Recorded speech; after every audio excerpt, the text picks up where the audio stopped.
안녕하세요. 오늘은 슈퍼미니 프라 콤바트라 V에 대해서 알아보려고 그러는데요. 이게 출시가 된 지는 조금 됐는데 제가 이제서야 구입한 이유는 출시 후에 더 잘 나왔다고 그러나요? 저한테는 뭔가 역주행적인 프라였어요. 박스는 예전 고전 박스 느낌처럼 이제 디자인이 되어 있고요. 초전자의 요요를 쓰는 콤바트라의 모습, 그리고 합체됐을 때 이 포즈, 각종 부품들 이렇게 나열한 모습이 있어요. 개봉을 한번 해볼까 합니다. 바이칸 프로 때와는 틀리게 박스가 굉장히 좀 길게 포장이 되어 있고요. 열면은 4개로 구성되어 있습니다. 콤바트라 V가 원래는 5기잖아요. 근데 박스는 4개예요. 2개가 한 박스에 들어있겠죠?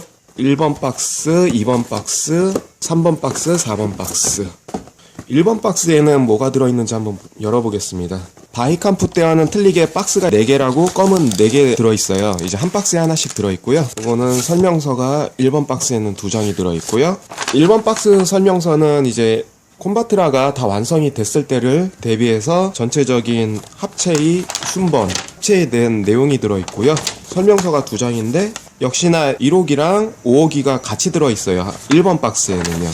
런너는 이런 식으로 구성이 되어 있고요. V마크는 원래 도색이 되어 있고요. 투명 클리어 캐노피가 들어있고요. 각종 번호 스티커가 들어있고요. 런너는 시관 같은 싼 느낌은 들어요. 이렇게 자세히 보시면 여기 얼굴 눈 도색 잘 되어 있고요. 2번 박스인데요. 두 번째 박스는 설명서 한 장 들어있고요. 2호기에 설명서인데 껌 들어있고 무기 좀 들어있고 2호기만 딱 들어있습니다. 3호기 역시 껌 하나 들어있고 설명서 하나 들어있고 몸통이 되는 탱크가 들어있는 거죠. 초전자 요요의 클리어 부품, 이게 좀 눈에 튀고요. 요번에 클리어 부품은 좀 많이 들어있네요. 저 같은 경우는 이렇게 합체 부품이 많이 남는 프라나 피규어들을 좀 기피하는데요. 관리도 좀 힘들고 귀찮아요. 관리나 뭐 이런 취급이나 합체할 때 완전 변형 같은 게 좋기는 하긴 한데 콤바트라 V가 초음보다 오히려 프로포션이나 비율 같은 게 훨씬 좋게 나왔더라고요. 나온 후에 다른 사람들의 리뷰를 보고 사게 된 것 같아요. 5호기죠. 콤바트라의 다리 부분이 되는 건데요. 별 특이사항은 없고요. 밑에 발은 아까 1호기랑 같이 들어있었죠. 그래서 박스가 4개밖에 없는 건데 잘 한 포장 같아요. 이번에서 만들면서 느끼는 거지만요. 빨간색 사출색은 그렇게 잘 나온 편은 아닌데 부품이 분할이나 기본 도색 같은 거는 충실히 잘 되고 있어요. 이런 것도 부분 도색이 되어 있고요. 이런 뿔 같은 것도 노란색으로 잘 예쁘게 나왔고요. 저 같은 경우는 전체 도색을 해주면 합체 과정에서 이렇게 만지면서 까지는 경우들이 많이 있기 때문에 전체 도색은 슈퍼미니 프라 같은 경우에는 잘 안 해주고요. 예전에는 뭐 에어브러쉬 도색도 하고 전체 도색도 하고 그랬는데요. 요즘에는 또 전체 도색할 환경도 안 만들어지고 하니까 그냥 부분 도색이나 그냥 가조해서 만족을 하는데요. 어떻게 보면은 도색하기 귀찮은 핑계라고도 볼 수 있는데 슈퍼미니 프라 같은 경우는 동영상 촬영도 하고 많이 만지는 경우가 많아요. 그러면서 합체나 변신 과정에서 열심히 도색을 했는데 그렇게 까지면 가슴 아프잖아요. 그래서 안 해주는 경우도 많고요. 물론 도색할 환경도 안 되지만요. 예전에는 저도 에어브러쉬나 맥스식 도색 그런 걸로 많이 칠하곤 했었죠. 집에서는 또 가족들의 눈치로 에어브러쉬를 못 돌리고 일터에서는 냄새나면 또 그렇잖아요. 취미 활동을 하는데 제약은 좀 있는 편이에요. 캐노피를 이렇게 끼워주기 전에 살짝 포인트 주는 게 뭐 이런 식으로 포인트를 주고 캐노피를 닫아주는 게 더 예쁘겠죠. 살짝 보이는 이런 실버 마카 느낌, 이런 식으로 이런 게 조금 더 디테일 상승시키는 효과가 있고요. 사실 이 콤바트라 V를 안 사려고 했던 이유가 있었어요. 1호기가 교체형 변형이고 완전 변형이 아니었기 때문에 그거를 딱 봤을 때 포기했는데 나중에 산 이유가 많은 리뷰들을 보고요. 초음보다 얼굴이 변했을 때 옆에서 이 볼륨감이 살아있는 것과 그리고 관절 가동률과 외형이 다른 초온이나 기존에 나왔던 콤바트라보다 끌렸다는 이유가 됐었거든요. 집에도 콤바 초온은 있는데 옆에서 보면은 머리가 납작해가지고 오징어 같다고 그랬잖아요. 근데 얘는 볼륨감이 있어요. 그러니까 이런 상태에서 옆에 볼륨감이 생겼기 때문에 교체를 하면은 물론 완전 변신은 아니지만 비율이나 그런 상태들이 좋아졌다는 거죠. 얼굴도 원작과 거의 흡사하게 잘 나왔고요. 런너는 파란 유성 마카로 이렇게 런너 흠집을 없애주는 게 좋고요. 이런데 다 티가 나니까요. 똑같이 없애주고 버니어는 역시나 크롬 마커로 포인트를 줍니다.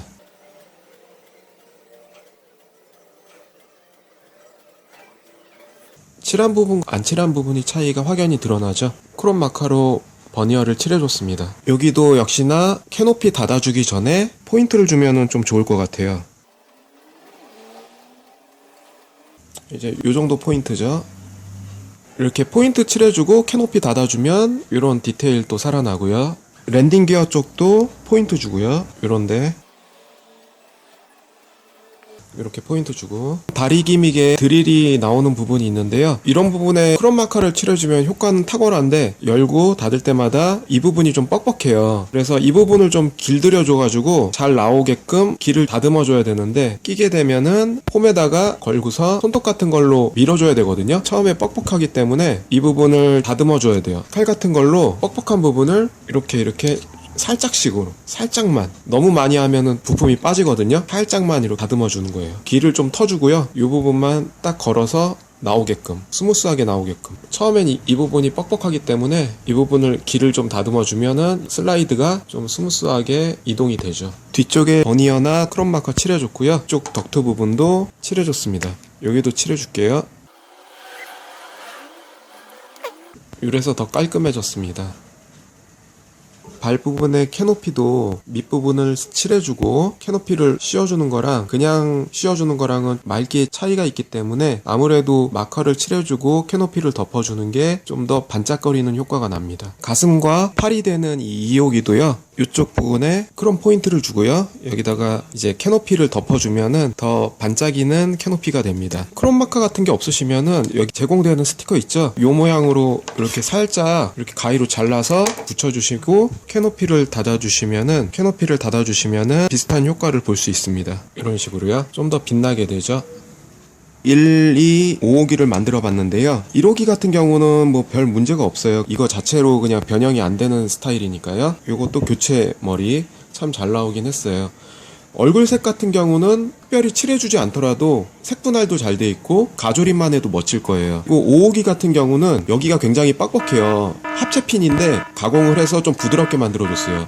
만드시는 분은 참조해서 여기를 좀 뻑뻑하니까 여기를 좀 부드럽게 해주시는 게 합체 시에 스트레스를 덜 받을 수 있어요. 이렇게 하면 바로 이렇게 나오기 뻑뻑하게 만들었기 때문에 부드럽게 가공해주고요. 이 합체 시에 요 구멍이 있잖아요. 굉장히 뻑뻑해요. 수핀을 가지고 칼로 좀 긁어서 조금 작게 만들어서 여기를 합체 시에 여기가 부하가 걸리거든요. 분리할 때는 굉장히 고정 핀에 부하를 주기 때문에 부러질 염려가 많습니다. 가공해 주시는 게 좋을 거예요. 그리고 이 팔 부분도 이걸 뛸게요. 요 회전축이 좀 뻑뻑하기 때문에 요 부분에 부하가 걸릴 수가 있어요. 나중에 이거를 이렇게 가동하시면서 이 안쪽 볼 조인트에 부하가 걸릴 수 있기 때문에, 아니면 이쪽 연결부 수핀에 부하가 걸릴 수 있기 때문에 가공을 해서 좀 부드럽게 해주시는 게 좋을 거예요. 이 창에 들은 스티커 붙이기가 조금 짜증나는데요. 여러 개를 계속 붙여야 되는 단순 작업이기 때문에 지겨워요. 이런 거는. 여기다가 딱 중간에 균형을 맞추고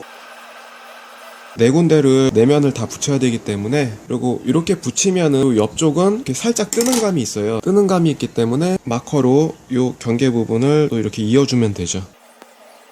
이렇게 거먹게 연결해주면 더 깔끔하게 되죠. 주먹 같은 부분은 이런 식으로 주먹에 크롬 마커로 이렇게 칠해주면은 더 퀄리티를 향상시킬 수 있습니다.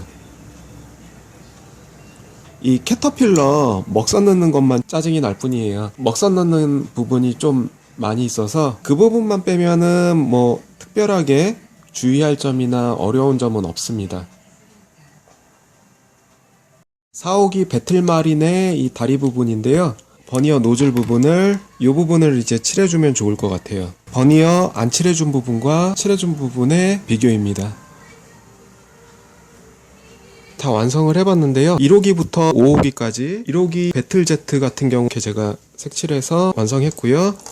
2호기 배틀 크래셔 덕트 부분 좀 칠해주고요. 이런 식으로 돼 있고요. 3호기 배틀 탱크 뭐 집게 이렇게 움직이고요. 요거는 이런 식으로 이렇게 가동이 되고요. 요거를 확장하고 또 이렇게 빼서 여기다가 이런 식으로 또 수납을 할 수가 있어요. 이런 잉여 부품이 많이 남는데요. 전 솔직히 잉여 부품 많이 남는 건 싫어하지만 콤바트라로 합체했을 때 그 가동성이나 얼굴 보고 구입을 한 거거든요. 그런 부분에서는 충분히 구입할 메리트가 있다고 느껴졌기 때문에 얼굴이나 가동성 그런 것 때문에 구입을 한 겁니다. 4호기 배틀마린 덕트 칠해주고요. 바퀴 조금 칠해주고 버니어 쪽 칠해주고요. 배틀크래프트 드릴 이렇게 나오고요. 드릴은 집어넣을 수 있는데 여기 부분을 좀 가공해서 좀 더 쉽게 넣고 빼고 용이하게 했습니다. 배틀마린은 이 부품을 이용해서 중에 재현되었던 배틀 탱크가 자체적으로 공중에서 나를 수가 없기 때문에 이거 접어주고 같이 이동을 했었죠. 이게 재현이 됩니다. 초원에서도 이거는 재현이 됐었는데 재현이 되고요.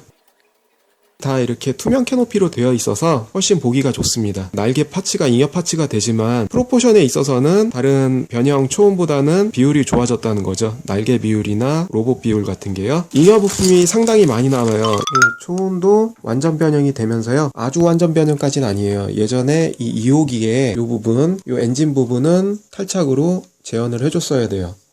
이 뒷부분은요. 이런 식으로 1호기, 2호기, 3호기, 4호기, 5호기. 근데 3호기 같은 경우는 슈퍼미니 프라처럼 요 집게가 또 움직이진 않아요. 완전 변형임에도 불구하고 이런 것까지 움직임을 재현해줬으면 좋았을 뻔했는데요. 그거는 안 되고 이런 거는 다 교체를 안 하고도 다 집어넣고 뺄 수가 있었죠. 이렇게 집어넣을 수도 있고요. 그리고 이 캐터필러도 시간이 좀 지났지만 제대로 다 작동을 하네요. 그러니까 퀄리티 면에서는 초원을 따라갈 수는 없어요. 외형적인 면이나 비율이나 가동성은 슈퍼미니 프라가 충분히 메리트가 있다는 거죠. 이렇게 분리된 상태에서 오늘 콤바트라이 리뷰를 다 알아봤고요. 다음 편에서는 콤바트라로 합체했을 때와 각종 무장 상태에 대해서 알아보도록 하겠습니다. 시청해주셔서 감사하고요. 로즈가 많이 남는데 이런 것들은 콤바의 무기가 굉장히 많거든요. 무기 옵션 셋도 따로 파는데 그것도 가격이 콤바 본체 가격만큼 해요. 무기나 옵션만 따로 보관하더라도 많이 있어요. 책 파츠가 많다고 해도 어차피 무기 파츠가 많으니까 그런 거 이해하고 따로 봉투에 관리를 해주시면 좋을 것 같아요. 시청해주셔서 감사합니다.